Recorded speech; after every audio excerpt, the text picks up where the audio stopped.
Hi guys and welcome back to the channel Deepak Yadav Education. Welcome to the Daily Hindu News and Editorial Analysis of 3rd of April 2024. तो guys आज है तारीख 3 अप्रैल 2024 और है Wednesday.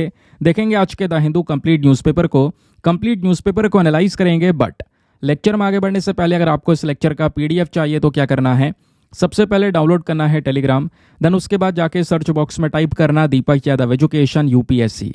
As you can see guys आपको ये वाला channel मिल जाएगा, इस पर क्लिक करना और जाकर इस चैनल को ज्वाइन कर लेना। यहाँ से आप डेली बेसिस पे इस लेक्चर के पीडीएफ को डाउनलोड कर पाओगे।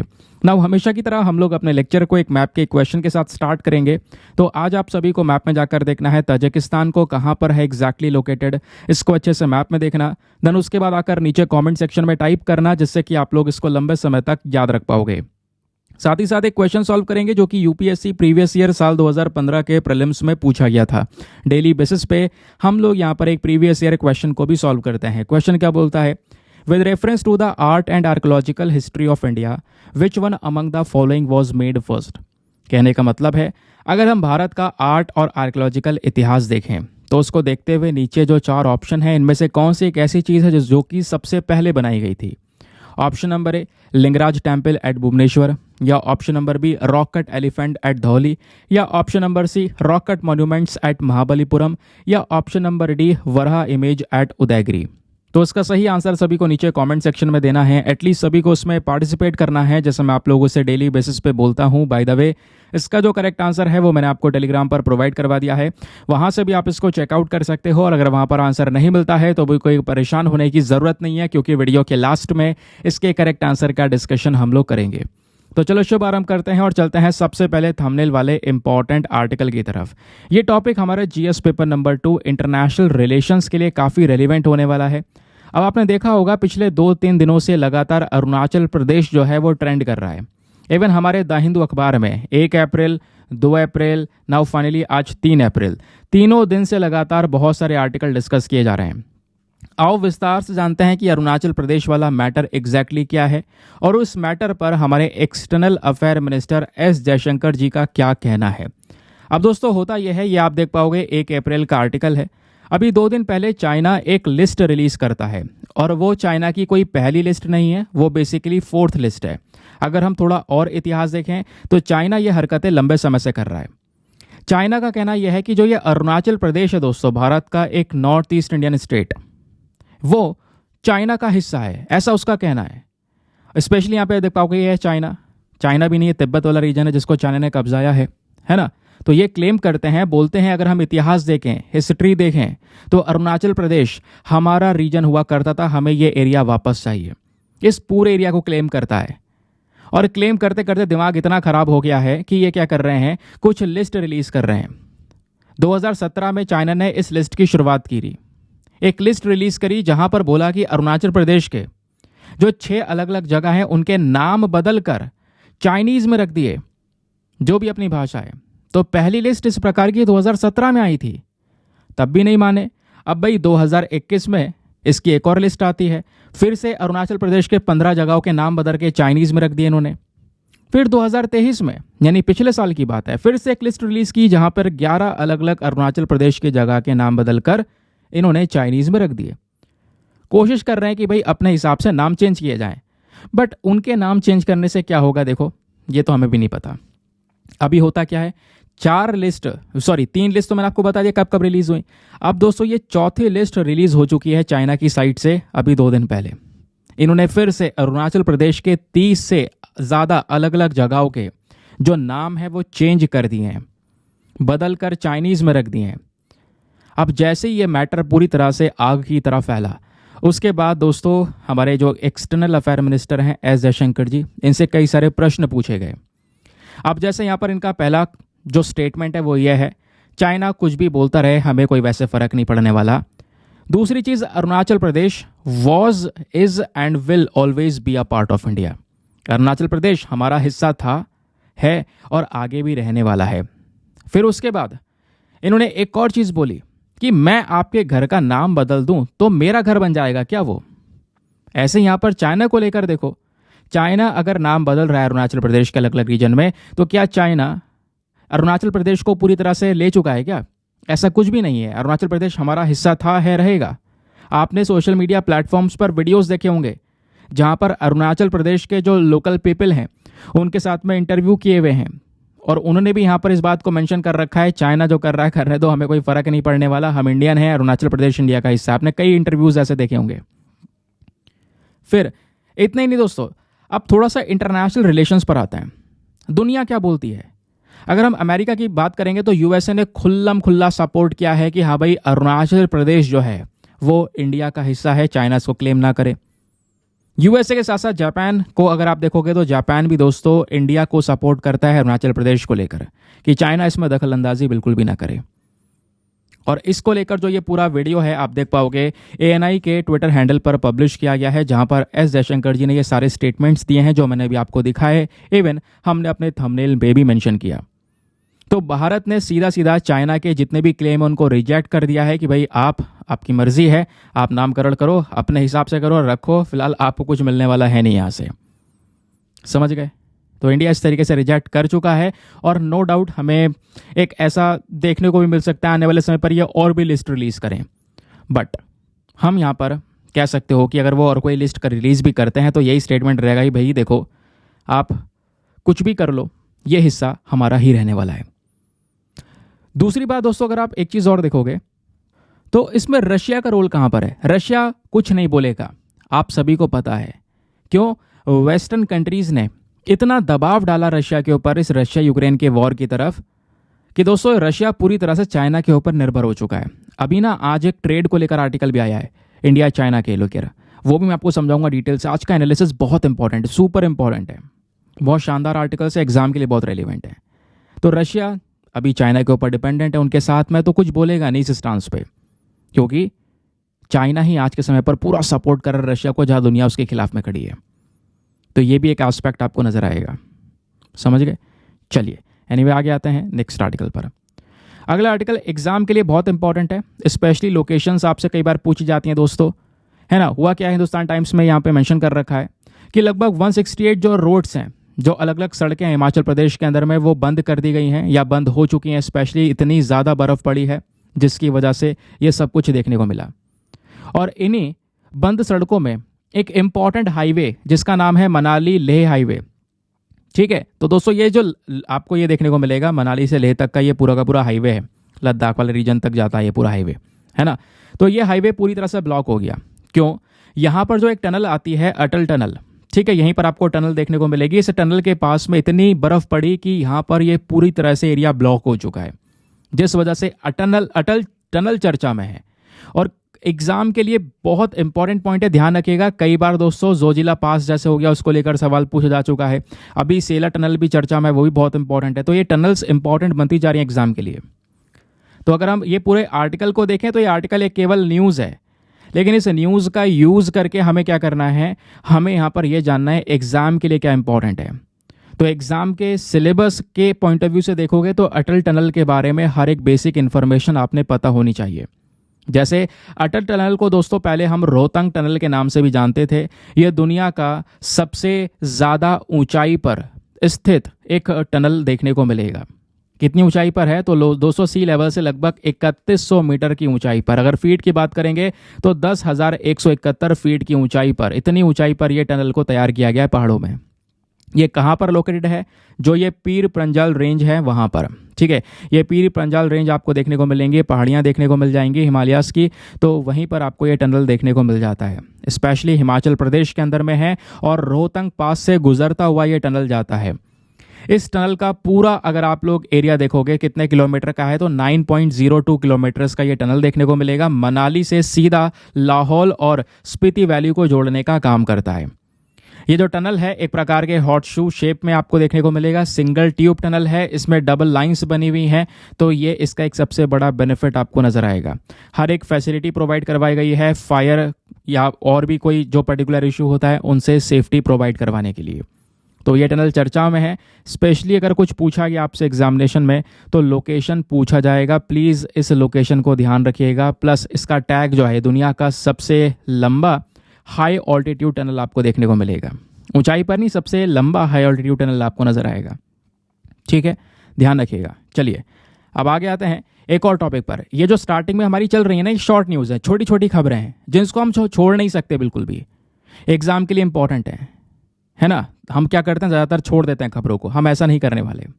हर एक चीज़ आपको मैं प्रोवाइड करवाने वाला हूँ, जिससे कि वीडियो एक बार कवर हो जाए तो बाद में इधर उधर भागने की जरूरत ना पड़े। एट द लास्ट अगर आप मंथली मैगजीन भी उठा के देखोगे तो आपको लगेगा, एक कॉन्फिडेंट फील आएगा कि भाई ये सारी चीज़ें तो मैं पढ़ चुका हूँ, डेली पढ़ रहा था, हर एक चीज़ हमने कवर की है। क्योंकि दोस्तों यूपीएससी में जब बात हो रही है, करंट अफेयर्स की बात हो रही है, तो प्रीलिम्स, मेंस, इंटरव्यू, है ना, मेंस के आपके सारे पेपर्स, हर एक चीज़ को लेकर चलना हमारे लिए ज़रूरी है। ठीक है, अब जैसे ये टॉपिक है, ये टॉपिक भी बहुत इंपॉर्टेंट है भाई। रेड सी क्राइसिस चर्चा में है, लाल सागर इतना न्यूज़ में आ चुका है पिछले कुछ दिनों से कि भाई इसको लेकर हाँ हमें थोड़ा सा कंफर्म लग रहा है कि आने वाले समय पर कुछ प्रश्न देखने को मिल सकते हैं, है ना। आपको पता होगा येमेन के जो हुदी रेबल्स है वो भी रेड सी में लगातार जहाज़ों को अटैक करते हुए चले गए, एक क्राइसिस नज़र आया। और उस क्राइसिस के दौरान जो गुजरात के एक्सपोर्टर्स है दोस्तों, उनको कहीं ना कहीं यहाँ पर अभी जो अपना एक्सपोर्ट है वो थोड़ा सा महंगा पड़ते चले जा रहा है, क्योंकि हमें रेड सी की बजाय दूसरा रास्ता चुनना पड़ रहा है, समझ गए, ताकि आप अपने जहाज़ों को सुरक्षित पहुंचा सकें उसके डेस्टिनेशन तक। और मैं आपको बताऊं कि सबसे पहली बात दोस्तों, ब्लैक सी हो गया, मेडिटेरेनियन सी हो गया, ये ऐसे समुद्र हैं जिसको लेकर यूपीएससी ऑलरेडी प्रश्न पूछ चुका है प्रीलिम्स में। अब ये रेड सी की बारी लग रही है। तो दुनिया भर में रेड सी से जो होने वाला व्यापार था, देखो इसकी शुरुआत कैसे होती है मैं आपको बताता हूँ।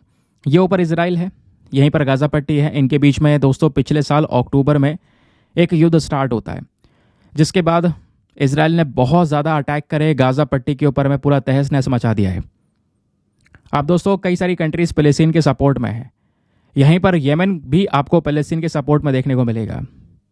और येमेन के अंदर स्पेशली जो हुदी रेबल्स हैं यहाँ पर, तो वो देखते हैं इस वाले एरिया से जो भी जहाज़ आ रहा होता है जिसका एसोसिएशन इजराइल के साथ में, उसको या हाईजैक करने की कोशिश करते हैं, ऐसा आप कह सकते हो। ठीक है, अब ये प्रॉब्लम्स यहाँ पे नज़र आ रही हैं। लगातार इन्होंने इतना नुकसान किया है व्यापार को लेकर, कई बार अभी आपने देखा होगा जहाज़ के ऊपर में हेलीकॉप्टर से उतर जा रहे थे, एक वीडियो वायरल हुआ था।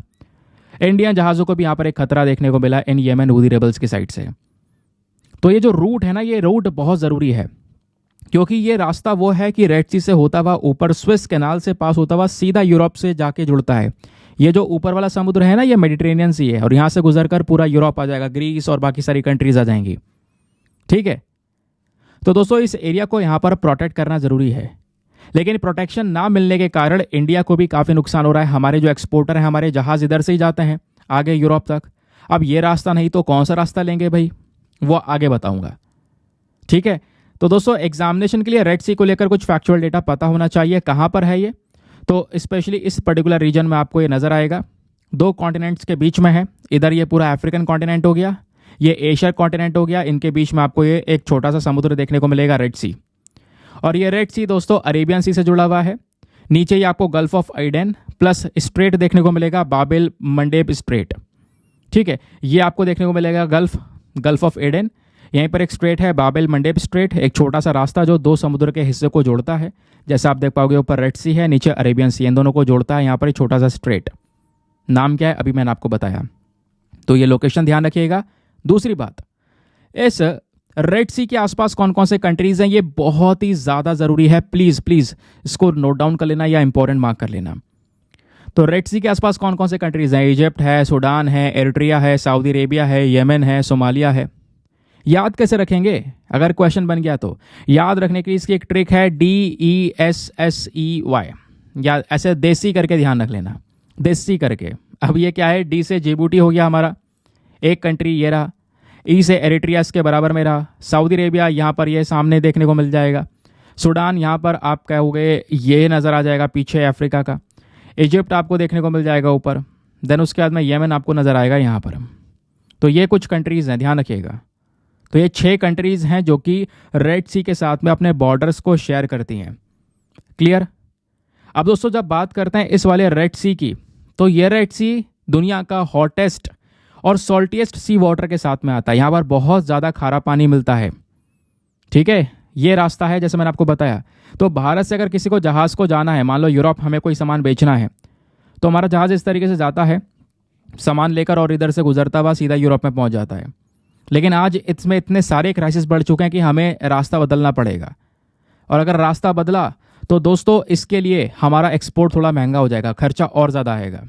कैसे? अब हमें अपने जहाज़ को इधर से घुमाना होगा और पूरे अफ्रीका को क्रॉस करते हुए नीचे साउथ ऑफ अफ्रीका से मुड़ते हुए फिर ऊपर जाकर यूरोप तक पहुंचना होगा।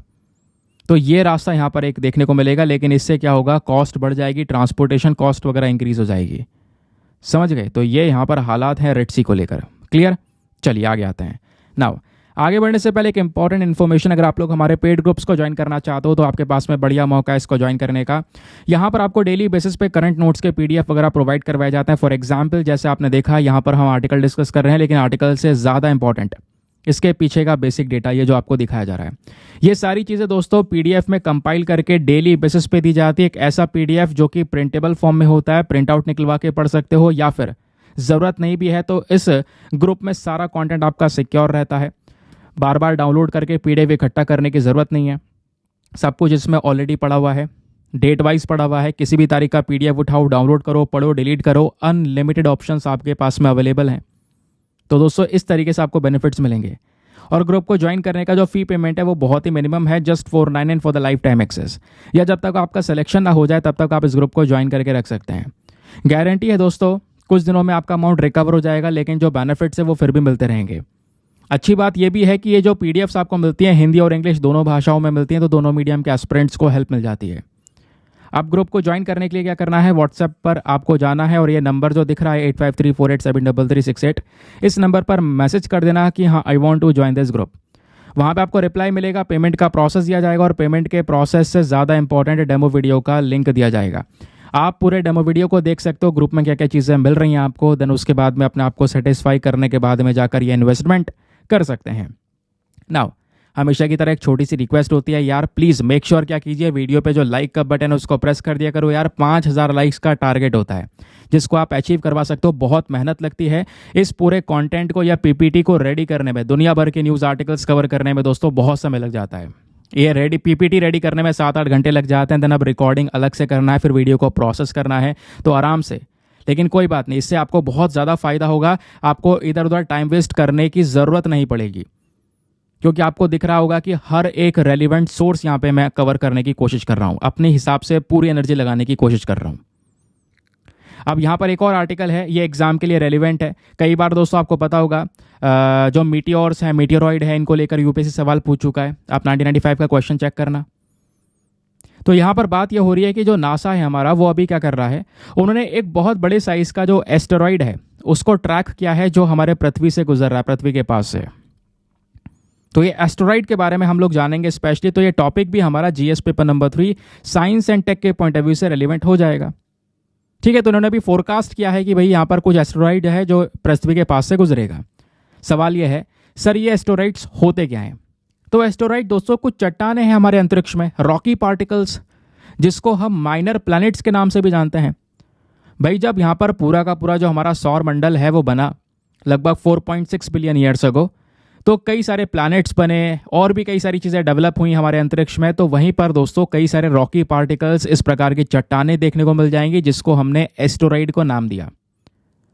और ज़्यादातर यहाँ पर जो एस्टेरॉइड हैं या तो वो सूर्य के आसपास चक्कर लगा रहे हैं, या फिर मार्स और जुपिटर नाम के जो 2 ग्रह हैं उनके बीच में यहाँ पर चक्कर लगा रहे हैं। और ध्यान रखिएगा एक सबसे इंपॉर्टेंट बात, जब बात करते हैं एस्टेरॉइड की, तो इस प्रकार से छोटे छोटे आपको बहुत सारे कंकड़ के टुकड़े देखने को मिल जाते हैं, चट्टानें देखने को मिल जाती हैं। लेकिन जैसे अभी हमने बोला मार्स और जुपिटर, इनके बीच में दोस्तों एक पूरी बेल्ट पाई जाती है जिसको बोलते हैं एस्टेरॉइड बेल्ट। इसमें बहुत सारे रॉकी पार्टिकल्स हैं।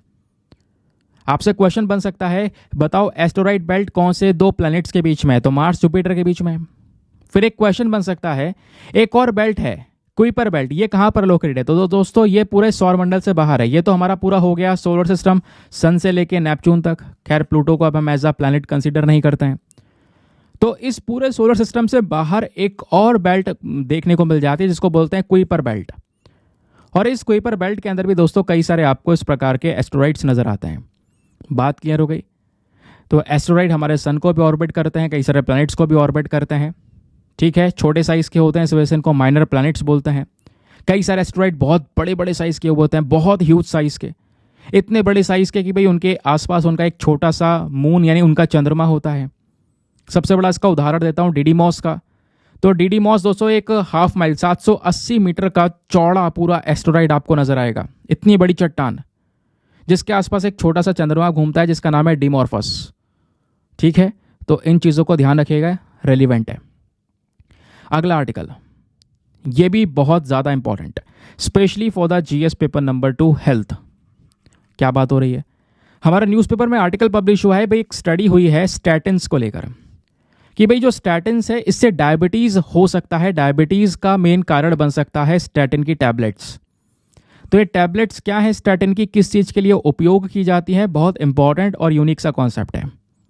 तो होता यहाँ पर यह है कि दोस्तों इसको लेकर स्टडी की गई रिसर्चर्स के थ्रू, जिसमें यह पाया गया कि भाई ये जो दवाई है, जो टैबलेट है स्टैटिन की, इसकी वजह से डायबिटीज़ हो सकता है एक इंसान को। अब सवाल यह है कि स्टैटिन की जो मेडिसिन है या टैबलेट है, इसका यूज़ हम करते कब है। तो दोस्तों एक प्रिस्क्रिप्शन मेडिकेशन है ये, एक ऐसी दवाई जिससे कोलेस्ट्रॉल बॉडी के अंदर में कम किया जाता है। भाई कहने का मतलब है, देखो कोलेस्ट्रॉल भी दो प्रकार के होते हैं, एक होता है गुड कोलेस्ट्रॉल और एक होता है बैड कोलेस्ट्रॉल। तो जो एलडीएल वाला है ये हमारा बैड कोलेस्ट्रॉल है, और इस कोलेस्ट्रॉल की वजह से यहाँ पर कह सकते हो प्रॉब्लम्स क्रिएट हो सकती हैं, हमारे बॉडी में ब्लड फ्लो रुक सकता है। क्यों? क्योंकि अगर आप सपोज आर्टरीज अपनी देखोगे तो इसमें से आपका खून बह रहा है, और बॉडी में आपको पता है ब्लड फ्लो ज़रूरी है, बॉडी के हर एक पार्ट तक ब्लड पहुँचना चाहिए।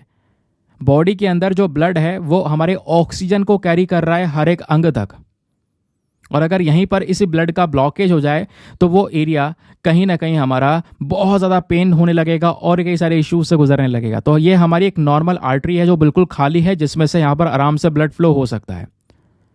अब होता है क्या दोस्तों, हम इतनी चिकनाई खाने लगते हैं जिसकी वजह से कोलेस्ट्रॉल इंक्रीज होने लगता है, और ज़्यादा चिकनाई खाने से क्या होता है, यहाँ पर आप इस चीज़ को देख सकते हो। अब कोलेस्ट्रॉल जमा हुआ ये देख पाओगे, थोड़ा कोलेस्ट्रॉल है, फिर ये नॉर्मल लेवल पर कोलेस्ट्रॉल है।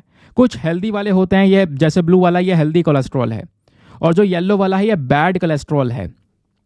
हेल्दी वाला अमाउंट में कम है, लेकिन बैड वाला कोलेस्ट्रॉल बढ़ता चले जा रहा है। फिर मॉडरेट कंडीशन में आप देख पाओगे बैड कोलेस्ट्रॉल और इंक्रीज हो चुका है, और यहाँ पर हाई कंडीशन में बिल्कुल पूरी तरह से जो आर्टरी है वो ब्लॉक हो चुकी है। अब जब आर्टरी ब्लॉक हो चुकी है, कोलेस्ट्रॉल जम चुका है इसके अंदर में, तो भाई खून जो आपका ब्लड है वो फ्लो कैसे होगा, समझ गए। तो प्रॉपर ब्लड को फ्लो करवाने के लिए बॉडी प्रॉपर काम करती रहे उसी चीज़ के लिए, और सबसे इंपॉर्टेंट कोलेस्ट्रॉल को डाउन करके नॉर्मल लेवल पर लाने के लिए इस दवाई का, इस टैबलेट का यूज़ किया जाता है जिसका नाम है स्टैटिन। क्लियर?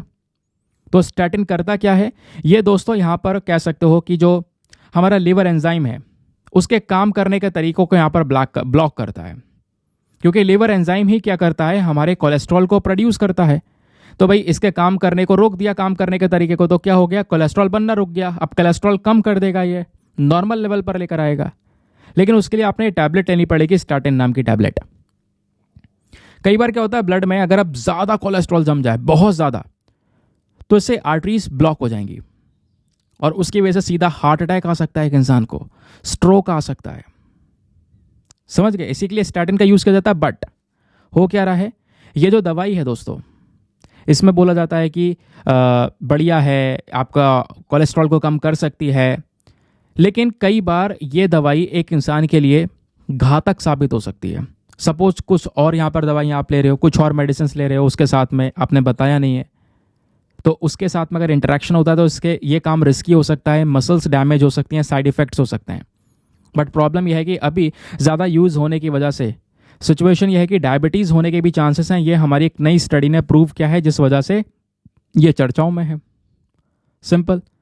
चलिए एक और आर्टिकल जो इंडियन एक्सप्रेस के अंदर में पब्लिश हुआ है और बहुत इंपॉर्टेंट है, ललित कला अकेडमी के बारे में बात हो रही है, यानी GS paper number 1 art and culture वाले सेक्शन में डाल दो भाई इस टॉपिक को। तो ललित कला अकेडमी के जो चीफ पावर्स हैं उसको अभी यहाँ पर थोड़ा सा कम किया गया है कल्चर मिनिस्ट्री के थ्रू, जिस वजह से ये ललित कला अकेडमी चर्चा में है। मैं आपको बताऊं, चाहो तो आप प्रीवियस ईयर चेक करो, संगीत नाटक अकेडमी को लेकर यूपीएससी सवाल पूछ चुका है या नहीं, चेक कर सकते हो आप गूगल पर जाकर। तो दोस्तों ये इन अकेडमीज़ के बारे में भी क्वेश्चन बनने के चांसेस हैं। तो ये न्यूज़ क्या है वो मैंने आपको बताया, कुछ खास नहीं है। क्वेश्चन जहाँ से बनेगा वो पढ़ना हमारे लिए बहुत ज़्यादा ज़रूरी है। सीधा आर्टिकल से निकल कर आओ, सिलेबस में जाओ और सिलेबस से लिंक करके भाई स्टैटिक डेटा पढ़ो। इसी को बोलते हैं करंट से स्टैटिक जोड़ना। तो क्या है ललित कला अकेडमी? ये एक ऐसी एकेडमी है जिसका उद्घाटन किया गया था 5 अगस्त 1954 में। उस समय के जो हमारे एजुकेशन मिनिस्टर थे मौलाना अब्दुल कलाम आज़ाद जी, उनके माध्यम से। और फिर इस एकेडमी को दोस्तों रजिस्टर कर दिया गया सोसाइटीज़ रजिस्ट्रेशन एक्ट 1860 के अंडर में। ठीक है, जो कानून था इसमें यहाँ पर रजिस्टर कर लिया गया। इस एकेडमी का मेन काम क्या है? इस एकेडमी का मेन काम यह है कि भारत की जो फोल्क आर्ट है, ट्राइबल आर्ट है, मॉडर्न आर्ट है, जो पैटर्न्स हैं, उसको बचा कर रखना है ना, उसको और ज़्यादा प्रोटेक्शन प्रोवाइड करवाना। तो यहाँ पे अगर आप देखोगे तो ये इंडिया की एक नेशनल एकेडमी की तरह काम करती है, national academy of fine arts के तौर पर। भारत सरकार ने यहाँ पर इसको बनाया ताकि इंडियन आर्ट्स जो है, भारत की जो कला है दोस्तों, उसको और ज़्यादा लोग समझें, भारत से बाहर इसको और ज़्यादा प्रमोट किया जा सके। ये कहीं ना कहीं हमारे विजुअल आर्ट्स को भी प्रमोट करने का काम करता है अलग अलग जगह पर। अब सवाल यह है कि ये जो अकेडमी है चलती कैसे है? पैसा वगैरह होगा तभी तो चलेगी, तो इसको फंड कौन करता है? फंड करने के लिए दोस्तों एक अलग से मंत्रालय है, मिनिस्ट्री ऑफ कल्चर, ध्यान रखिएगा, क्वेश्चन बन सकता है। और ललित कला अकेडमी का जो हेडक्वार्टर है ये कहाँ पर है? तो ये इसका मेन हेडक्वार्टर न्यू दिल्ली में ही है। बाकी इसके कुछ छोटे छोटे रीजनल सेंटर्स हैं, और सेंटर्स अगर आप देखोगे तो चेन्नई, लखनऊ, कोलकाता, भुवनेश्वर और गारी, ये कुछ जगह हैं जहाँ पर आपको सेंटर्स देखने को मिल जाते हैं। चलिए, एक और बहुत ही ज़्यादा important topic, GS paper number 3 environment वाले डब्बे में डाल दो इसको। डाउन टू अर्थ का आर्टिकल है, यहाँ से कई बार डायरेक्ट प्रश्न आते हैं। तो बात हो रही है इंडिया के एक बहुत ही खतरनाक एनिमल को बचाने की। खतरनाक नहीं कह सकते, मतलब बहुत ही ज़्यादा खतरे में रहे एनिमल को बचाने की, जिसका नाम है कैरेकल। तो कैरेकल के बारे में दोस्तों आपने पहले ही पढ़ा होगा, नहीं पढ़ा तो कोई बात नहीं, आपको बताऊंगा मैं इसके बारे में डिटेल से। हुआ क्या है, हाल ही में यहाँ पर बोला जा रहा है कैरेकल की जो स्पीशी है, इसकी जो प्रजाति है, ये काफ़ी खतरे में है और इसको हमें हाई प्रोटेक्शन देने की बहुत ही ज़्यादा ज़रूरत है। बस ये न्यूज़, ये रिकमेंडेशन निकल कर आया। अब जिसकी वजह से आपने पूरा इतिहास जानना होगा, कैरेकल के बारे में जानना होगा, आखिरकार ये है क्या। तो एक ऐसा एनिमल है जो कि नॉक्टर्नल है, यानी रात में ज़्यादा एक्टिव रहता है, दिन में सोता है ना। और अगर आप इसको देखोगे इंडिया में तो इसको सिया गोश के नाम से भी जानते हैं, ऐसा यहाँ पर बोला जा रहा है। बाकी ये जो आपको कैरेकल नज़र आएगा, ये इंडिया में कई सारी जगह पर देखने को मिलेगा, स्पेशली राजस्थान, गुजरात, मध्य प्रदेश में, है ना। उसके अलावा कच्छ वाले रीजन में, मालवा प्लेट्यू, अरावली जो हिल रेंजेस है वहाँ पर, बुंदेलखंड रीजन में। प्लस ये जो यहाँ पर कैरेकल है केवल भारत नहीं, भारत के साथ साथ कुछ और कंट्रीज़ में, चाहे वो आप देख पाओगे अफ्रीका हो गया, मिडिल ईस्ट हो गया, सेंट्रल एंड साउथ एशिया वाले रीजन में भी यहाँ पर ये एनिमल्स देखने को मिलते हैं, पाए जाते हैं। स्पेशली जो यहाँ पर कह सकते हो कि जो फॉरेस्ट हैं, है ना, घने फॉरेस्ट है, वहाँ पर इनको रहना पसंद है। लेकिन पिछले कुछ समय पर इनकी पॉपुलेशन को बहुत बड़ा झटका लगा है, कम हो रही है। रीज़न क्या है? बड़े मात्रा में दोस्तों इनका शिकार किया जाता है, इलीगल व्यापार होता है कैरेकल का। तो इस वजह से ये खतरे में है प्रजाति, और इसको प्रोटेक्शन देने के लिए, बचाने के लिए वाइल्ड लाइफ प्रोटेक्शन एक्ट 1972 में शेड्यूल 1 के अंदर में इस वाले एनिमल को डाल दिया है। शेड्यूल 1 में कवर करने का मतलब, भैया इसको प्रोटेक्शन दे दी गई है, इसका कोई शिकार नहीं कर सकता, करेगा तो पेनल्टी से यहाँ पर उसको गुजरना पड़ेगा। तो इस प्रकार से इसको प्रोटेक्शन हम प्रोवाइड करवा रहे हैं, समझ गए। तो ये था यहाँ पर एक और शॉर्ट न्यूज़। नाउ अब आते हैं एक थोड़े से बड़े आर्टिकल की तरफ, या फिर कह सकते हो आज का हमारा एक सबसे इंपॉर्टेंट एडिटोरियल।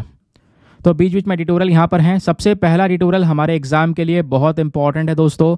जैसे मैंने आपसे बोला था कि मैं कच्चा टीवी का इशू आज डिस्कस करूंगा, तो हमारे द हिंदू में टेक्स्ट एंड कॉन्टेक्स्ट पर मेंशन किया गया है। इवन आज के अखबार में 2 से 3 आर्टिकल आपको मिल जाएंगे।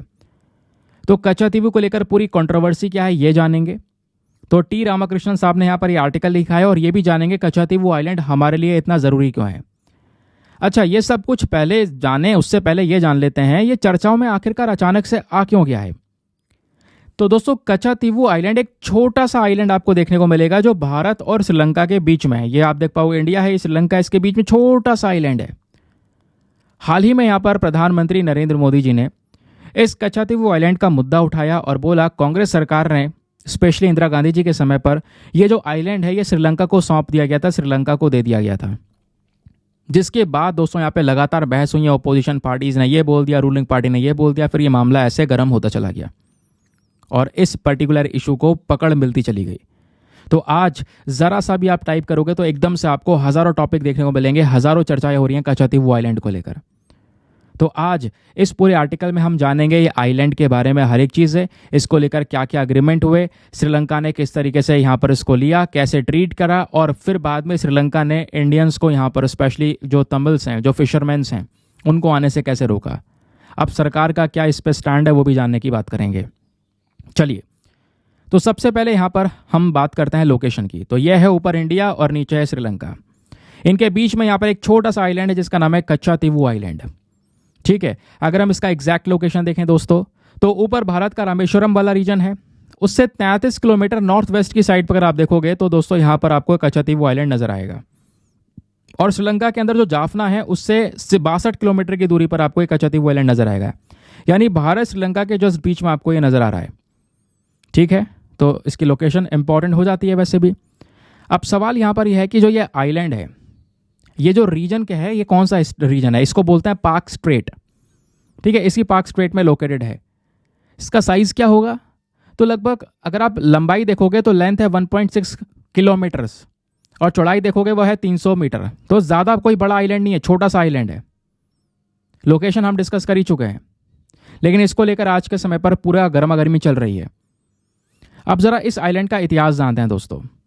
तो जो अर्ली मेडिवल पीरियड था, उस मेडिवल पीरियड के समय पर यह आइलैंड कंट्रोल किया जाता था श्रीलंका के जाफना किंगडम के माध्यम से। तो श्रीलंका का जो जाफना किंगडम था वही यहाँ पर पूरा कंट्रोल ले चुका था इस आइलैंड का। लेकिन 17वीं सेंचुरी में दोस्तों ये कंट्रोल पूरी तरह से दे दिया गया किसको? रामनद जामिंदारी को। तो रामनद किंगडम के पास में ये पूरा का पूरा जो दोस्तों इसका कंट्रोल है वो आ गया, जो कि रामनाथपुरम पे बेस्ड थे।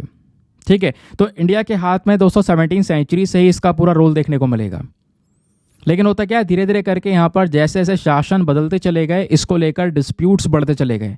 जैसे जो ये आइलैंड है, ये अंग्रेज़ों के समय पर जब अंग्रेज राज कर रहे थे तो ये मद्रास प्रेसिडेंसी का हिस्सा बन गया था।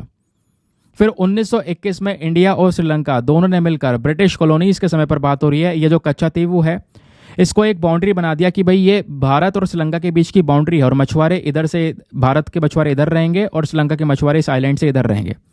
इस प्रकार की एक बाउंड्री सी क्रिएट कर दी गई। लेकिन यहाँ पर डिस्प्यूट चल रहा था दोस्तों। डिस्प्यूट ये था कि ये जो पूरा आइलैंड है अभी भी ब्रिटिशर्स के हाथ में था और ब्रिटिशर्स के पास में जो ओनरशिप आई है वो रामनाथ किंगडम से आई है। और जो ये डिस्प्यूट है दोस्तों, ये 1974 तक ऐसे ही अनसेटल रहा। बस बीच में एक बाउंड्री बना दी, बोला ये बॉर्डर है, जो मछुआरे होंगे इंडिया के वो इस बॉर्डर से, इस आइलैंड से इधर रहेंगे, श्रीलंका के जो मछुआरे हैं वो उस आइलैंड से उधर रहेंगे। अब होता क्या है, धीरे धीरे कहानी बढ़ती है आगे। जैसे मैंने बोला 1974 तक यह डिस्प्यूट सेटल नहीं हुआ था, मामला ऐसे ही गर्मा गर्मी में चल रहा था। अब क्या होता है, इंडिया और श्रीलंका के बीच में एक अग्रीमेंट होता है 1974 में, जिसका नाम दिया गया है इंडो श्रीलंकन मैरीटाइम अग्रीमेंट।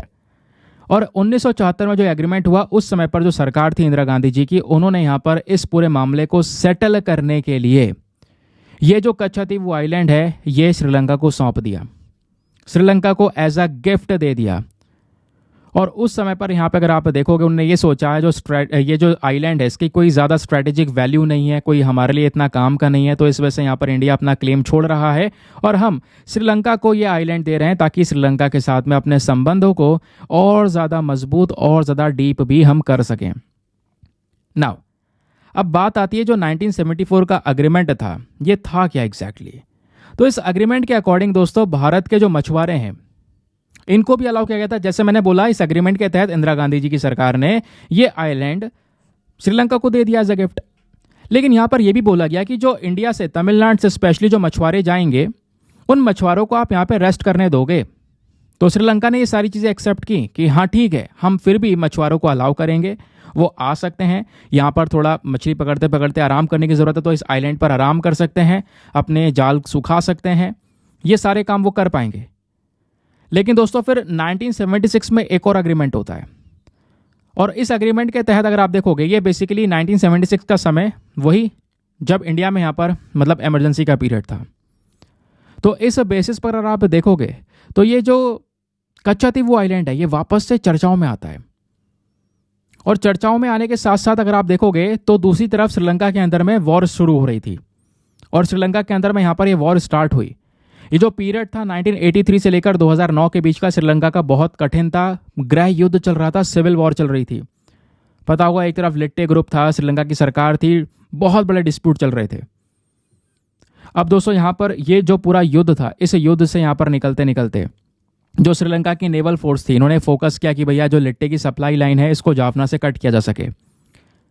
अब इस दौरान यहाँ पे दोस्तों क्या होता है, जो भारत के मछुआरे हैं वो यहाँ पर श्रीलंका के पानी में बार बार एंटर कर रहे थे, है ना। कहने का मतलब है भारत के जो मछुआरे हैं वो इधर से जा रहे थे, इस आइलैंड पर रेस्ट कर रहे थे, और रेस्ट करते करते इधर भी आ रहे थे और मछली पकड़ कर आराम से फिशिंग वगैरह कर कर आराम से जाते थे, फिर मछली बेचते थे, उससे यहाँ पर उनका रोजगार चलता था।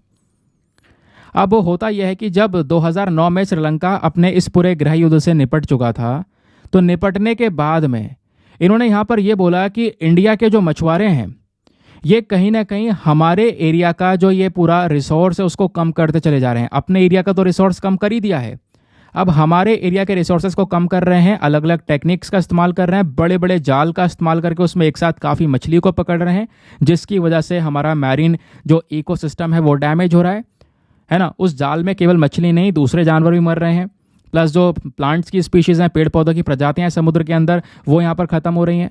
इस बेसिस पर यहाँ पर श्रीलंका ने क्या किया, अब दोस्तों इन्होंने रोक लगानी शुरू कर दी। इन्होंने अब यहाँ पर बोला कि जो इंडियन मछुआरे हैं वो यहाँ नहीं आएंगे, और अगर आएंगे तो श्रीलंका की नेवी अरेस्ट करके ले जाएगी। तब से अब तक दोस्तों श्रीलंका की नेवी ने कई सारे मछुआरों को अरेस्ट किया, टॉर्चर किया, डेथ भी हुई। तो तब से तमिलनाडु के जो मछुआरे हैं वो डिमांड यही करते हैं भारत सरकार से, भाई हमें कच्चातीव आइलैंड वापस चाहिए। भाई हम मछली पकड़ते पकड़ते क्या थोड़ी देर के लिए रेस्ट भी नहीं कर सकते इस आइलैंड पर, जबकि हमारा हिस्सा है, लेकिन रेस्ट कर रहे होते हैं इधर। दूसरी तरफ श्रीलंका की नेवी आती है, इनको पकड़कर सीधा श्रीलंका ले जाती है, उनकी बोट वगैरह सब जब्त कर ली जाती है। तो इनके साथ में प्रॉब्लम्स हो रही हैं आज के समय पर। तो भारत सरकार स्पेशली यहाँ पर पीएम मोदी ने भी अभी यहाँ पर स्टेटमेंट दिया है, फोकस करेंगे, हम कोशिश करेंगे जल्द से जल्द कि ये जो पर्टिकुलर आइलैंड है इसको वापस से इंडिया की टेरिटरी में ऐड किया जाए। समझ गए, क्लियर हो गया। तो ये जो इशू है पिछले 2 दिनों से चर्चा में था, अब जाकर हमने इसको काफ़ी डिटेल में बेहतरीन तरीके से हर एक डिग्री में कवर किया। चलिए एक और बेहतरीन आर्टिकल जिसको आप जीएस पेपर नंबर 3 इकोनॉमी के साथ में लिंक कर पाओगे। बात हो रही है भारत का जो व्यापार है चाइना के साथ में। एक तरफ हम ये कहते हैं भैया चाइना के साथ में रिलेशंस हमारे ख़राब हैं, हमें चाइना के ऊपर निर्भरता ख़त्म करनी होगी, आत्मनिर्भर बनना पड़ेगा, बट वहाँ पे हम काम कर रहे हैं धीरे धीरे।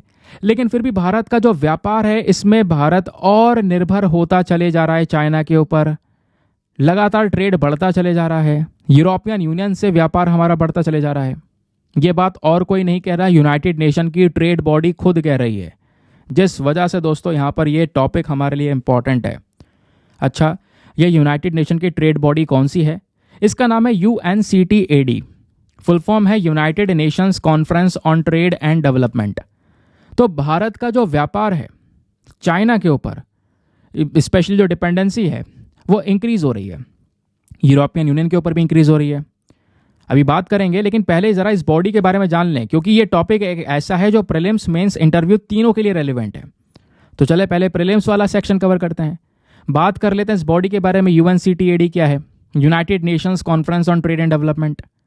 तो दोस्तों एक परमानेंट इंटर गवर्नमेंटल ऑर्गेनाइजेशन है, एक ऐसी बॉडी जो कि यूनाइटेड नेशन जनरल असेंबली ने ही बनाई थी 1964 में। एक ऐसी बॉडी जिसमें दुनिया भर की कई सारी कंट्रीज इसका हिस्सा हैं। एक ऐसी बॉडी जिसकी मेन रिस्पॉन्सिबिलिटी है कि भाई दुनिया भर की जो कंट्रीज जो इसका मेंबर्स हैं उनको लेकर प्रॉपर ट्रेड करवाना, ट्रेड को लेकर प्रॉपर डीलिंग करवाना, जो इश्यूज हैं उसको यहाँ पर रिजॉल्व करना। समझ गए? और इसमें लगभग 195 कंट्रीज इसका हिस्सा हैं। ध्यान रखिएगा, इसका हेडक्वार्टर जेनेवा स्विट्जरलैंड में है। इसका ऑब्जेक्टिव यही है कि भाई यहाँ पर जो व्यापार है ग्लोबल लेवल पर उसको सक्सेसफुली प्रोवाइड करवाना, है ना। जो चैलेंजेस हैं व्यापार से संबंधित, उन चुनौतियों को अपने आप में समझना। सवाल यह है कि भारत इसका मेंबर है? जी बिल्कुल, इंडिया भी इसका मेंबर है। दूसरी बात दोस्तों, यहाँ पर ये जो UNCTAD है, ये इसका मेन ऑब्जेक्टिव ये भी है कि भाई जो ये कंट्रीज़ हैं इनकी इकॉनमी को और ज़्यादा डाइवर्सिफाई करना, ट्रेड में सपोर्ट करना, डेवलपमेंट्स के ऊपर में यहाँ पर फोकस करना, टेक्नोलॉजी को बढ़ावा देना, नए इनोवेशंस के ऊपर फोकस करना, कंज्यूमर्स को यहाँ पर घोटाले से बचाना, कंपटीशन को हेल्दी रख पाना, ये सारा काम है UNCTAD का। और सबसे इम्पॉर्टेंट, UNCTAD कई सारी रिपोर्ट्स को पब्लिश करने का काम करता है। ध्यान रखिएगा, very very important. 4 reports publish की जाती हैं यूएनसीटीएडी के थ्रू। पहली है ट्रेड एंड डेवलपमेंट रिपोर्ट, दूसरी है ट्रेड एंड एनवायरमेंट रिव्यू, तीसरी है वर्ल्ड इन्वेस्टमेंट रिपोर्ट और चौथी है least developed countries report. Question बन सकते हैं। अब सवाल यह है कि जो अभी रिपोर्ट आई है ज़रा इसके बारे में बात कर लें, ट्रेड की जो रिपोर्ट आई है। तो दोस्तों इस रिपोर्ट में, इस ग्लोबल ट्रेड रिपोर्ट के अंदर में दुनिया भर में व्यापार किस लेवल पर हो रहा है वो दर्शाया गया। तो रिपोर्ट में बोला जा रहा है साल 2023 जो हमारा निकला है उस पूरे साल में जो दुनिया भर में व्यापार हुआ है उसमें 3% बढ़ोतरी नजर आई है, 3% की कमी नजर आई है, कॉन्ट्रैक्शन हुआ है। जबकि 2022 के कंपैरिजन में देखोगे तो मतलब थोड़ा बहुत कम हुआ। लेकिन अभी जो है सिचुएशन थोड़ी सी अलग है। अभी 2024 के यहाँ पर कुछ महीने निकले हैं, इस बेसिस पे देखोगे तो हमारा ट्रेड धीरे धीरे इंक्रीज हो रहा है। और इसी रिपोर्ट के अंदर में दोस्तों बात की जा रही है स्पेसिफिकली भारत को लेकर। रिपोर्ट ने हाईलाइट किया है कि जो भारत का व्यापार है चाइना को लेकर, चाइना के साथ में तो चाइना के ऊपर इंडिया काफ़ी ज़्यादा निर्भर है। इवन चाइना के साथ साथ यूरोपियन यूनियन के ऊपर भी हम काफ़ी ज़्यादा निर्भर हैं। इंडिया की जो डिपेंडेंस है चाइना के ऊपर में और यूरोपियन यूनियन पे वो 1.2% से इंक्रीज हो गई है। जबकि सऊदी अरेबिया के ऊपर जो निर्भरता है वो हमारी 0.6% से कम हुई है। भले यहाँ पर मैं जैसे बोला ये एक ऐसा पर्टिकुलर टाइम है जहाँ पर इंडिया एफर्ट लगा रहा है कि भाई चाइना से हम ज़्यादा व्यापार ना ही करें तो ही बेहतर है। रिलेशंस ऑलरेडी ख़राब हैं, आपने थंबनेल देख ही लिया है। अरुणाचल प्रदेश का इशू भी अलग से चल रहा है। और इन सब चीज़ों को कंट्रोल करने के लिए भारत ने प्रोडक्शन लिंक्ड इंसेंटिव स्कीम इस्तेमाल किया, क्वालिटी कंट्रोल ऑर्डर से लेकर आए, ऐसे बहुत सारे और भी स्टेप्स उठाए। चाइना से सस्ते सामानों को रोक लगाई, लेकिन उसके बावजूद भी व्यापार के मामले में अभी भी हम निर्भरता बनाए रखे हैं।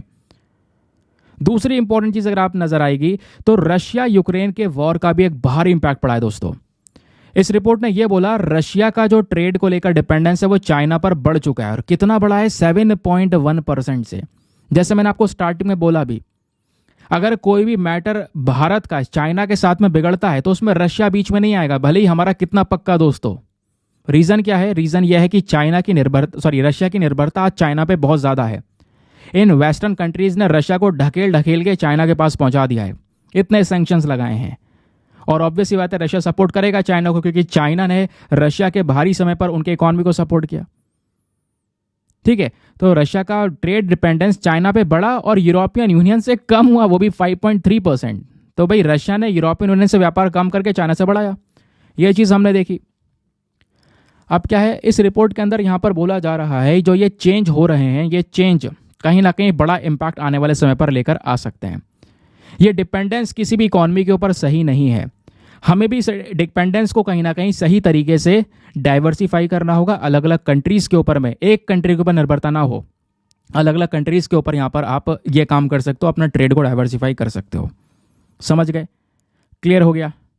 चलिए एक और बहुत ही ज़्यादा इंपॉर्टेंट टॉपिक जिसको आप जीएस पेपर नंबर 3 एनवायरमेंट के पॉइंट ऑफ व्यू से लिंक कर पाओगे। ये टॉपिक नहीं, अगेन ये भी हमारा एक एडिटोरियल है। बात हो रही है स्मॉल स्केल एलएनजी के बारे में, लिक्विफाइड नेचुरल गैस के बारे में, एक सुपर इंपॉर्टेंट टॉपिक, यूपीएससी का फेवरेट टॉपिक। तो दोस्तों ये लिक्विफाइड नेचुरल गैस क्या होती हैं मैं आपको बताऊंगा। फिलहाल अभी क्या हुआ है, भारत का पहला SSLNG प्लांट स्टार्ट किया गया है, लगाया गया है, जिस वजह से चर्चाओं में है। अच्छा, तो ये SSLNG प्लांट है क्या? यह है स्मॉल स्केल LNG यूनिट। तो भारत का पहला ये यूनिट मध्य प्रदेश में लगाया गया है, इसको ध्यान रखिएगा। रिसेंटली इसका उद्घाटन हो चुका है, एग्जाम के लिए इंपॉर्टेंट है। मध्य प्रदेश में स्पेशली यहाँ पर आपको ये देखने को मिलेगा। अब ये कहीं ना कहीं सरकार के जो अलग अलग इनिशिएटिव हैं, जहाँ पर सरकार ने एक मेजर टारगेट रखा है, हम नेचुरल गैस को ज़्यादा से ज़्यादा यूज़ करेंगे। 2030 तक जो भारत के सबसे इम्पॉर्टेंट एनर्जी के सोर्सेस हैं उसमें 15% हमें नेचुरल गैस का जो कंट्रीब्यूशन है वो देना है। और इधर ऊपर जो LNG है ये भी नेचुरल गैस है, लिक्विफाइड नेचुरल गैस। तो नेचुरल गैस को बढ़ाने के लिए यहाँ पर ये सब काम किया जा रहा है ताकि पोल्यूशन को कंट्रोल किया जा सके, क्योंकि नेचुरल गैस दोस्तों दूसरे एनर्जी के सोर्सेस का एज अ ऑल्टरनेटिव काम करेगा। चलिए अब डिटेल से बात करेंगे। पहले हम यही समझेंगे LNG और SSLNG ये दोनों चीज़ें क्या हैं, इन दोनों में क्या फ़र्क होता है। ध्यान से सुनिएगा। ये जो लिक्विफाइड नेचुरल गैस है दोस्तों, एक प्रकार की नेचुरल गैस है जिसको इतना ठंडा किया है, ठंडा करने के साथ साथ हमने इसको लिक्विड स्टेज में मेंटेन किया है। ध्यान से सुनिएगा एक बात, क्या आपको लगता है भाई आप क्या करो, पानी को अपने फ्रिज के फ्रीजर में रख दो, है ना, -162 डिग्री सेल्सियस, आप माइनस की बात कर रहे हैं, -162 डिग्री सेल्सियस, भाई झटके से बर्फ बन जाएगा वो, है ना, बर्फ बन जाएगा नहीं बन जाएगा। लेकिन यहां पर हम एक ऐसी टेक्नोलॉजी का इस्तेमाल करते हैं जहां पर हम जो लिक्विड है, जो नेचुरल गैस है, उसको इतना ठंडा करेंगे, इतना ठंडा करेंगे, -162 डिग्री पर लेकर आएंगे। कहोगे ये तो बर्फ बन जाएगा, सॉलिड बन जाएगा, नहीं, हम उसको सॉलिड नहीं बनने देंगे, ठंडा करने के साथ साथ हम उसको लिक्विड फॉर्म में मेंटेन रखेंगे। कहोगे कैसे? उसके लिए एक टेक्नोलॉजी आती है जिसको बोलते हैं क्रायोजेनिक टेक्नोलॉजी, ध्यान रखिएगा। तो ये काफ़ी ज़्यादा सेफर है, आराम से इसको स्टोर कर सकते हैं, ट्रांसपोर्ट कर सकते हैं। यही है लिक्विफाइड नेचुरल गैस। समझ गए? ठंडा करना है, लेकिन ठंडा करने के साथ साथ कह सकते हो इसको लिक्विड स्टेट में मेंटेन करना है, यानी मारना भी है पकड़ के और रोने नहीं देना है कह सकते हो। अब बात आती है नेचुरल गैस की। तो नेचुरल गैस क्या है? बेसिकली नेचुरल गैस एक प्रकार की क्लीनर है, बहुत साफ सुथरी आपको गैस देखने को मिलेगी। जबकि जो दूसरे सोर्सेस एनर्जी के, जैसे कोयला है या तेल है, उसको हम जलाएंगे तो उससे पोल्यूशन बहुत मिलेगा, एनर्जी तो मिलेगी, पोल्यूशन बहुत मिलेगा। नेचुरल गैस से हमें एनर्जी तो मिलेगी, पोल्यूशन भी मिलेगा, लेकिन पोल्यूशन बहुत कम मिलेगा। समझ गए? और नेचुरल गैस का जो सबसे प्राइमरी कंपोनेंट होता है वो है मीथेन। मीथेन सबसे ज़्यादा हमको मिलता है। लो पोल्यूशन मिलेगा जैसे मैंने बोला, लेकिन कम मिलेगा। अब इंडिया में आज अगर हम देखेंगे एनर्जी वाले सेक्टर में, तो जो नेचुरल गैस है वो केवल 6.7% के आसपास उपयोग किया जा रहा है। और दुनिया में अगर हम देखें भाई कौन कौन से ऐसे देश हैं जो सबसे बड़े उत्पादक हैं नेचुरल गैस के, तो उसमें है नंबर 1 यूएस, सेकंड है रशिया और थर्ड है ईरान। ये 3 कंट्री सबसे बड़े प्रोड्यूसर हैं। प्लीज़ इसको ध्यान रखिएगा, मार्क कर लीजिएगा। मैं जहाँ पे बहुत इंपॉर्टेंट पॉइंट है उसको मैं या तो हाईलाइट कर दे रहा हूँ वीडियो में, आप देख पा रहे होंगे, या उस पर मैं बोल दे रहा हूँ, मार्क कर लेना। तो ये तो बात हो गई एलएनजी की, ठीक है। अब बात करते हैं एसएसएलएनजी की, यानी small scale liquefied natural gas. ये क्या है भैया? तो एसएसएलएनजी में हम क्या कर रहे हैं, अगेन जो ये नेचुरल गैस है इसको बड़े स्केल पे नहीं, छोटे स्केल पर थोड़े कम मात्रा में ट्रांसपोर्ट कर रहे हैं बिना किसी पाइपलाइन कनेक्शंस के। बस यहाँ पे हम ट्रक इस्तेमाल किया, ट्रक में क्रायोजेनिक वाली टेक्नोलॉजी इस्तेमाल की है कि भाई इसको हम डालेंगे, उसमें ठंडा रहेगा, ठंडा के साथ साथ लिक्विड फॉर्म में मेंटेन रहेगा। तो छोटे लेवल पर इस चीज़ का व्यापार करना है, ट्रांसपोर्टेशन करना, उसको बस खाली आगे स्मॉल स्केल ऐड कर दो। बड़े बड़े प्लांट्स की ज़रूरत नहीं है, छोटे वेसल्स, छोटे ट्रक्स के माध्यम से हम इसको ट्रांसपोर्ट कर सकते हैं। समझ गए? तो small scale liquefied natural gas, ये है पूरा प्रोसेस। अब बात यह है कि इतना डिस्कशन कर रहे हैं, इतना ज़्यादा इंपॉर्टेंट हो चुका है ये, इसका यूज़ क्या होगा? हम इस एलएनजी का इस्तेमाल कहाँ पे कर सकते हैं? चलिए, सबसे पहला इस्तेमाल ट्रांसपोर्टेशन। भाई जो एलएनजी है हम इसका यूज़ कर सकते हैं जहाज़ों में। जहाज़ में भी तो फ्यूल डलता है ना, पानी से थोड़ा चलेगा, तो फ्यूल हम उसमें एलएनजी इस्तेमाल कर सकते हैं। अलग अलग वेसल्स में एलएनजी का इस्तेमाल कर सकते हैं, और इससे एनर्जी तो मिलेगी, लेकिन पोल्यूशन भी कंट्रोल होगा, पोल्यूशन कम होगा बेसिकली, क्योंकि इससे जो एनर्जी प्रोड्यूस होगी दोस्तों, और इससे जो पोल्यूशन होगा, वो जो एमिशंस हैं वो सल्फर ऑक्साइड्स के होंगे बहुत कम लेवल पर, पार्टिकुलेट मैटर बहुत कम जनरेट होंगे। तो पहला इसका ये उपयोग हो सकता है। दूसरा, रोड ट्रांसपोर्टेशन। भाई जो एलएनजी है इसका यूज़ कर सकते हैं हम ट्रक्स में एज अ फ्यूल, बस में as a fuel, heavy duty vehicles में, और इससे जो पोल्यूशन होगा, इसमें जो नाइट्रोजन ऑक्साइड रिलीज होंगे वो बहुत कम होंगे, रिड्यूस लेवल में होंगे। जबकि हम गाड़ी में, ट्रक में डीजल इस्तेमाल करते हैं तो उससे ज़्यादा पोल्यूशन होता है। समझ गए? तो इसका दूसरा उपयोग ये हो सकता है। तीसरा, इंडस्ट्री में हम एलएनजी का यूज़ कर सकते हैं। एलएनजी का जो गैस फायर्ड पावर प्लांट्स होते हैं वहाँ पे यूज़ हो सकता है, इलेक्ट्रिसिटी को बनाने के लिए इस्तेमाल किया जा सकता है। कोयले, या जो कोयले के साथ साथ जो तेल जलाया जाता है उसके ऑल्टरनेटिव के तौर पर आप इसको इस्तेमाल कर सकते हो। एलएनजी का यूज़ कर सकते हैं दूसरे प्रोसेस में, गर्म करने में चीज़ों को, या ठंडे कूलिंग एप्लीकेशंस में, मैन्युफैक्चरिंग में, फूड प्रोसेसिंग में, रेफ्रिजरेशन में, हर जगह पर इस एलएनजी का इस्तेमाल हो सकता है ना। एलएनजी को हम as a complement of renewable energy के तौर पर यूज़ कर सकते हैं। तो कहोगे यार बड़ी अच्छी चीज़ है, पोल्यूशन कंट्रोल होगा, एनर्जी मिल रही है, तो क्या एक बढ़िया ऑप्शन है, इसमें कोई समस्या ही नहीं है? नहीं, ऐसा कुछ तो कुछ है ही नहीं दोस्तों। जो भी चीज़ें, हर एक चीज़ के दो पहलू आपको पता ही है, फ़ायदे हैं तो नुकसान भी हैं। फ़ायदे तो हमने पढ़ लिए, अब बात कर लेते हैं कुछ चैलेंजेस की। भाई इस लिक्विफाइड नेचुरल गैस से संबंधित चुनौतियाँ क्या क्या हैं? सबसे पहला चैलेंज है हाई कॉस्ट। तो दोस्तों एलएनजी लिक्विफिकेशन को पूरी तरह से रेडी करना ये थोड़ा एक्सपेंसिव मेथड है। जैसे मैंने बोला, जो क्रायोजेनिक इस्तेमाल कर रहे हैं भाई, इसको लगा पाना आसान नहीं है, इसको मेंटेन कर पाना बहुत मुश्किल है। आज भी जैसे चाइना है, चाइना ने successfully LNG commercial vehicles ready कर लिए हैं। भाई इसको ठंडा करो, माइनस लेवल पर लेकर जाओ और बर्फ़ मत बनने दो। तो ऐसी टेक्नोलॉजी को मेंटेन कर पाना बहुत मुश्किल है, ठीक है, बहुत पैसा लगेगा। दूसरा यहाँ पर जो दिक्कत है वो है एनवायरमेंटल इम्पैक्ट। अब जैसे मैं पहले ही बोल चुका हूँ भाई, ऐसा भी नहीं है बिल्कुल प्रदूषण नहीं होगा। एलएनजी का इस्तेमाल करके प्रदूषण तो होगा ही, मीथेन एमिशंस होंगे, और मीथेन दूसरी सबसे ज़्यादा फैली हुई ग्रीन हाउस गैस है कार्बन के बाद में। तो कार्बन सबसे पहले सबसे ज़्यादा प्रदूषण फैला रहा है, उसके बाद मीथेन है। हालांकि यहाँ पर आप देख पाओगे तो मीथेन का असर जो है वो थोड़ा ज़्यादा है, वैसे ये जल्दी ख़त्म हो जाती है एटमॉस्फेयर से, लेकिन दोस्तों गर्म भी करती है एटमॉस्फेयर को। तो ये भी एक चिंताजनक बात है। फिर बात आती है सेफ्टी कंसर्न्स की। अब ये जो एलपीजी है हाईली फ्लेमेबल होता है, तुरंत आग पकड़ सकता है, कई बार बड़े एक्सीडेंट हो सकते हैं अगर आपने सही तरीके से स्टोरेज नहीं किया। तो यहाँ पर दोस्तों जो टैंकर्स वगैरह हैं इसमें आग लग सकती है, एक्सप्लोड हो सकते हैं। तो ये एक बहुत बड़ी प्रॉब्लम क्रिएट हो सकती है, ऐसा आप कह सकते हो। तो ये भी एक सेफ्टी का इशू है, ठीक है। तो ये एलएनजी क्या है वो हमने डिटेल से डिस्कस कर लिया, क्रायोजेनिक क्या है वो डिस्कस कर लिया। अब इसी प्रकार से सीएनजी भी होता है, आपको पता होगा। CNG basically compressed natural gas है, ये थोड़ी सी अलग है। इसको हम हाई प्रेशर में गैस को और ज़्यादा कंप्रेस कर देते हैं। जैसे एलपीजी है, एलपीजी में यहाँ पर आपका प्रोपेन और ब्यूटेन दोनों मिला हुआ है, लेकिन सीएनजी में 80 से 90% केवल मीथेन है, जिसको गैसेस स्टेट में कवर कर रखा है। अब सीएनजी और एलएनजी में क्या डिफरेंस होता है दोस्तों? तो उसके फिजिकल स्टेट में, जैसे मैंने बोला, सीएनजी गैस के फॉर्म में है, एलएनजी लिक्विड के फॉर्म में है ना, ध्यान रखिएगा इसके बारे में।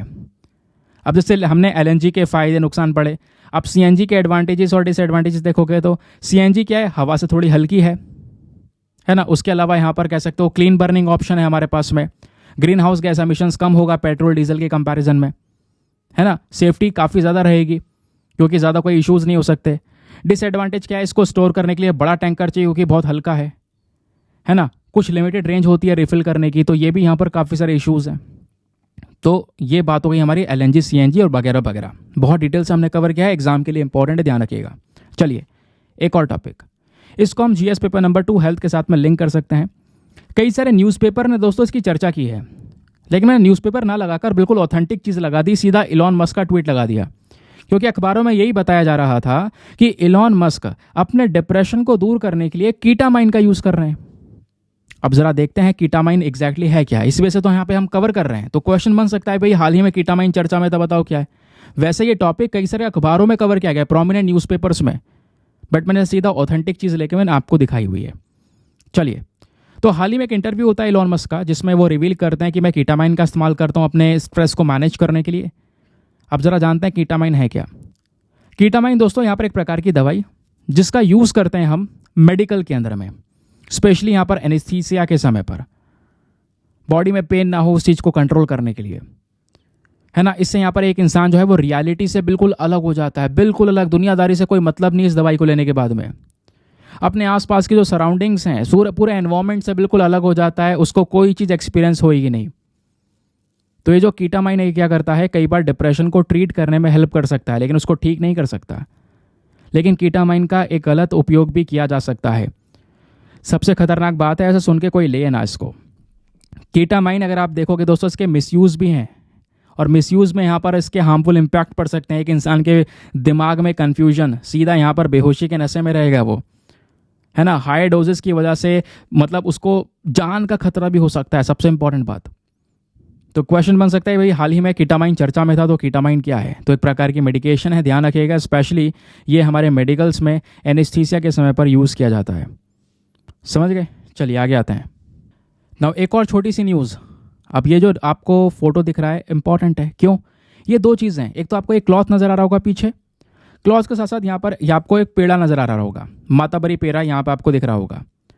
तो ये दोनों चीज़ों को अभी रिसेंटली जीआई टैग दिया गया है, जिस वजह से चर्चाओं में है। और आपको पता है किसी भी प्रोडक्ट को अगर जीआई टैग मिलता है वो हमारे एग्जाम के लिए बहुत इंपॉर्टेंट है। तो त्रिपुरा के जो चीफ मिनिस्टर हैं उन्होंने अनाउंस किया है कि भैया 2 ट्रेडिशनल आइटम्स, पुराने ज़माने के आइटम्स जो त्रिपुरा से बिलोंग करते हैं, एक तो माताबरी पेड़ा और दूसरा है पचरा, इन दोनों को दोस्तों जीआई टैग्स दे दिए गए हैं। इससे क्या होगा, जो हमारे लोकल आर्टिजन्स हैं, लोग यहाँ पर इसका व्यापार कर रहे हैं, उनको बहुत फ़ायदे होंगे। तो माताबरी पेड़ा एक बेसिकली डेयरी बेस्ड कॉन्फेक्शनरी है, जो कि बेसिकली त्रिपुरा सुंदरी जो टेम्पल है वहाँ पर प्रसाद के तौर पर दिया जाता है। और बचरा क्या है, हाथ से बुनाई किया हुआ एक कपड़ा जो आप यहाँ पर देख पा रहे होंगे, इनको जीआई टैग दिया गया है। एक बड़ी पहचान मिल चुकी है जीआई टैग के बाद में, क्योंकि आपको पता है दोस्तों, किसी भी प्रोडक्ट को अगर जीआई टैग दिया जाता है तो उस प्रोडक्ट को एक लीगल प्रोटेक्शन मिल जाती है। उसको यहाँ पर अब सुरक्षित कर दिया गया है, कोई भी व्यक्ति उसका मिसयूज़ नहीं कर पाएगा, कोई दूसरे स्टेट में कोई व्यक्ति यहाँ पर इसको कॉपी नहीं कर पाएगा। बस खाली इसी जगह का ये फेमस है, इसको ये टैग मिल चुका है। यहीं पर एक सबसे ओरिजिनल प्रोडक्ट मिलेगा, ये भी टैग मिल चुका है। इससे क्या होगा, मार्केट को और ज़्यादा प्रमोशन मिल सकता है डोमेस्टिकली। अब जीआई टैग मिला है तो आप इसको परचेज करना पसंद करोगे, है ना। इंटरनेशनली लोग पसंद करेंगे, उन्हें पता है भैया ऑथेंटिक यहीं पर मिलेगा, समझ गए। बाकी यहाँ पर ध्यान रखिएगा, ये तो दो चीज़ें हो गई। बाकी त्रिपुरा का जो आइकॉनिक क्वीन पाइनएप्पल है, इसको भी हाल ही में जीआई टैग दिया गया है। उसके अलावा 13 और दूसरे प्रोडक्ट्स हैं जो नॉर्थ ईस्ट से आते हैं, उनको भी जीआई टैग मिला हुआ है। तो जीआई टैग के बारे में डिस्कशन इंपॉर्टेंट है। चलिए, ये तो हमारी कुछ बीच में 2 शॉर्ट न्यूज़ थी, उसको भी कवर कर लिया है। अब आते हैं एक और वेरी वेरी इंपॉर्टेंट न्यूज़ के ऊपर। यह हम अगेन हमारा एक एडिटोरियल है जिसको आप जीएस पेपर नंबर 3 इकोनॉमी के साथ में लिंक कर पाओगे। हमारे द हिंदू के टेक्स्ट एंड कॉन्टेक्स्ट में आर्टिकल प्रेजेंट है, बट इंडियन एक्सप्रेस में ज़्यादा बढ़िया एक्सप्लेन किया हुआ है। तो ऑब्वियसली जहाँ पे ज़्यादा बढ़िया एक्सप्लेनेशन मिलेगा, कुछ लिखने के लिए आपको प्रॉपर नोट्स मिलेंगे, जहाँ पे चीज़ों को आप समझा सकोगे, वो ज़्यादा बढ़िया है भाई, है ना। तो बात हो रही है दोस्तों T+0 सेटलमेंट के बारे में, हाल ही में चर्चा में था। आज मैं आपको थोड़ा स्टॉक मार्केट के बारे में पढ़ाने वाला हूँ। समझेंगे यहाँ पर स्टॉक मार्केट में किस तरीके से सारे सेटलमेंट्स करे जाते हैं, और ये T+0 सेटलमेंट क्या है, और इसका फ़ायदा स्टॉक मार्केट में क्या होगा, इन्वेस्टर्स को क्या फ़ायदा होगा। चलिए, तो न्यूज़ यहाँ पर ये आती है हाल ही में कि जो बॉम्बे स्टॉक एक्सचेंज है और नेशनल स्टॉक एक्सचेंज है ना, यानी स्टॉक मार्केट की बात हो रही है। तो इन्होंने अपने पूरे ट्रेडिंग के अंदर, जो स्टॉक मार्केट में ट्रेडिंग करते हैं, अपने शेयर्स को खरीद और बेच करते हैं, इसमें T+0 का बीटा वर्जन ऐड कर दिया गया है। अभी ध्यान रखिएगा, पूरी तरह से इंप्लीमेंट नहीं हुआ है, अभी इसका बीटा वर्जन लागू हुआ है।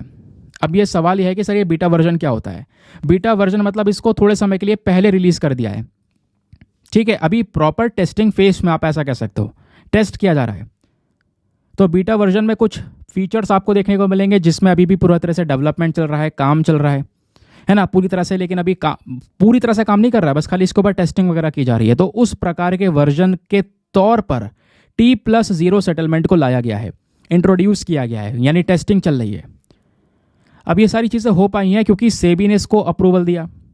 अब ये सेबी क्या है भैया, यह है securities and exchange board of India, यानी पूरे स्टॉक मार्केट को रेगुलेट करने वाला, कंट्रोल करने वाला जो बॉडी है वही है यहाँ पर सेबी, ध्यान रखिएगा। चलिए, अब बात करते हैं T+0 सेटलमेंट है क्या। अब दोस्तों मैं आपको T+0 बताऊं उससे पहले आपको T+1 समझना होगा और T+2 समझना होगा। पहले T+2 सेटलमेंट होता था, फिर कम करके हमने T+1 किया ना, और फाइनली अब T+0 पर काम कर रहे हैं। चलिए, अब बात करते हैं ये क्या है पूरा। देखो, होता यह है, जब हम बात करते हैं स्टॉक मार्केट की, तो स्टॉक मार्केट कैसे शुरू कर सकते हो भाई। आजकल तो बहुत सारे एप्लीकेशंस आ रहे हैं ऑनलाइन, है ना। प्ले स्टोर से ग्रो ऐप डाउनलोड कर लो या वगैरह वगैरह, कई सारे एप्लीकेशंस आ रहे हैं। ऐप डाउनलोड करने के बाद में सीधा आपको बनाना पड़ेगा डीमैट अकाउंट। डीमैट मतलब डीमैटेरियलाइज्ड अकाउंट। स्टॉक मार्केट में अगर एंटर करना है या म्यूचुअल फंड्स में इन्वेस्ट करना है तो उसके लिए डीमैट अकाउंट होना अटमोस्ट कंपलसरी है। अगर डीमैट अकाउंट नहीं है तो आप स्टॉक मार्केट के में नहीं उतर सकते, इस बाजार में नहीं उतर सकते। डीमैट अकाउंट सबसे पहला ऑप्शन या सबसे पहला स्टेप है स्टॉक मार्केट में उतरने के लिए। चलिए, आपने डीमैट अकाउंट बना लिया। अब डीमैट अकाउंट बनाने के बाद में आप स्टॉक मार्केट में आ गए। अब आपके सामने सारी कंपनियां दिख रही हैं कि भैया कौन कौन सी कंपनियां कैसे कैसे काम कर रही हैं, इन कंपनियों का पिछले सालों में कितना कितना प्रॉफिट हुआ है, कितने प्रतिशत से ग्रो की हैं, क्या क्या लॉस है, सब कुछ आपके सामने है। अब आपको खुद को एनालिसिस करना है भैया। जिसको स्टॉक मार्केट नॉलेज है वो यहाँ पर कंपनीज को एनालिसिस करेगा, उनके साल के टर्नओवर्स देखेगा, ट्रांजैक्शंस देखेगा, सब कुछ डिटेल्स पढ़ेगा, रिपोर्ट्स पढ़ेगा। उसके बाद जाकर जहाँ पे उसको सही लग रहा है उस कंपनी में वो पैसा लगाएगा, इन्वेस्ट करेगा। ठीक है, ये बात आपको क्लियर हो गई दोस्तों।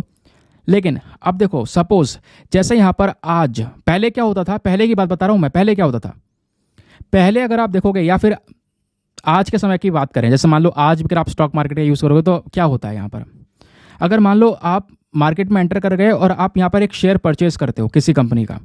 जब आप एक शेयर परचेज करोगे, शेयर को खरीदोगे, तो उसके बदले में आपका पैसा कटेगा, सिंपल सी बात है। लेकिन दोस्तों जो पैसा कटेगा ना, उसमें अभी एक दिन लग जाता है। कहने का मतलब है आज आपने शेयर परचेज किया तो आपके पास में शेयर आया, अब पैसा जो गया उसमें यहाँ पर पहले तो एक दिन लग जाएगा, पूरा एक दिन लगने के बाद में स्टार्टिंग में कुछ अमाउंट चला जाएगा, फिर एक दिन बाद पूरी तरह से वो डील सेट होगी।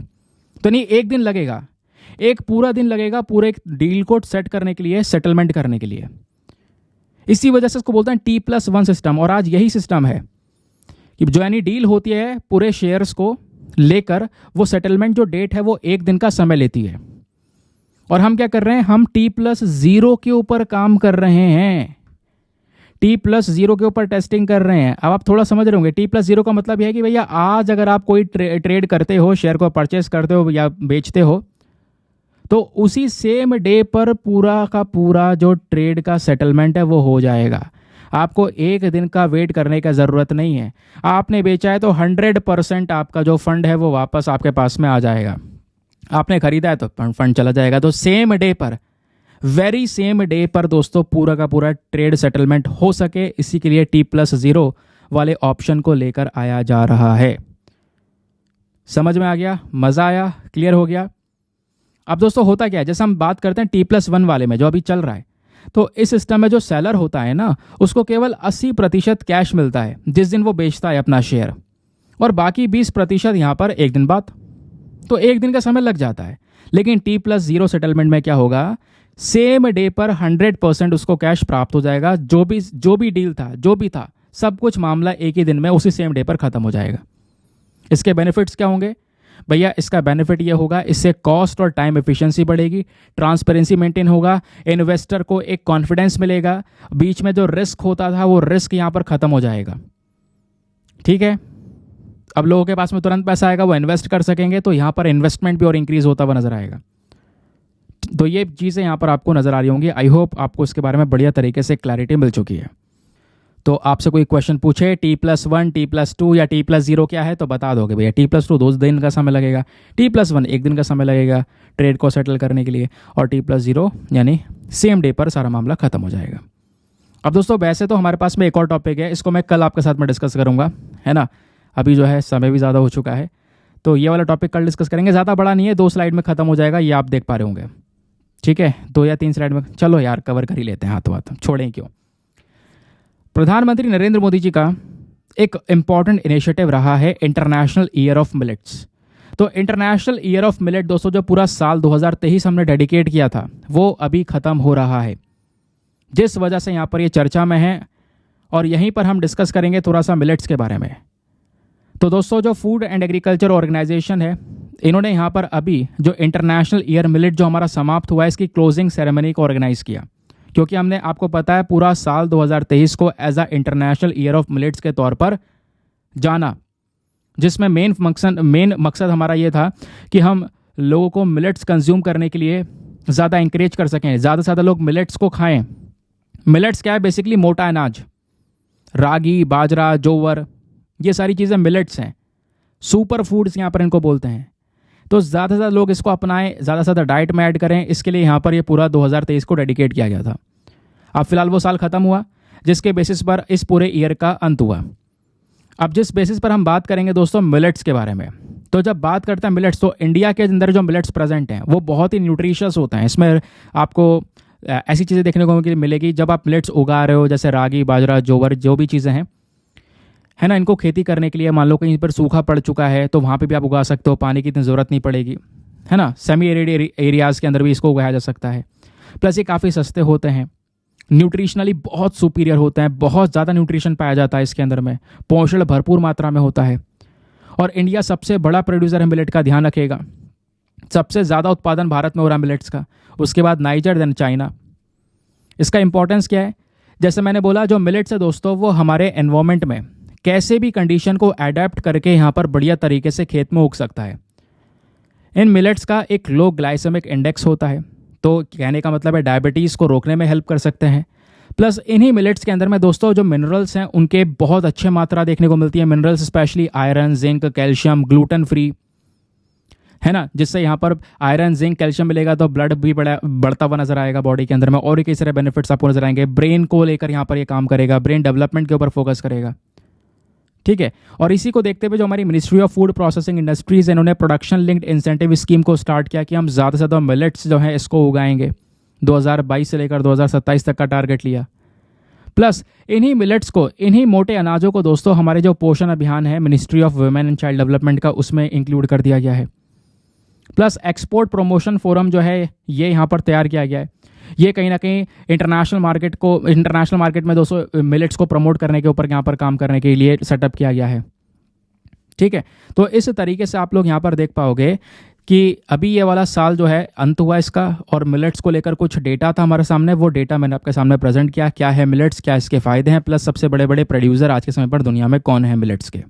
नाउ अब आते हैं साल 2015 के क्वेश्चन पर जो प्रीलिम्स में पूछा गया था कि भाई इन चारों चीज़ों में से कौन सी एक ऐसी चीज़ है भारत के आर्कियोलॉजिकल इतिहास में जो कि सबसे पहले बनाई गई है। तो उसका सही उत्तर है option number B, rock cut elephant at Dhauli. ठीक है, तो यहाँ पर हमारा option number B is the correct answer. Now इसी के साथ में करते हैं दोस्तों हम अपने लेक्चर को समाप्त, और मिलते हैं आप लोगों से अगले वीडियो में। आज के लिए bye bye, have a nice day, thank you and जय हिंद।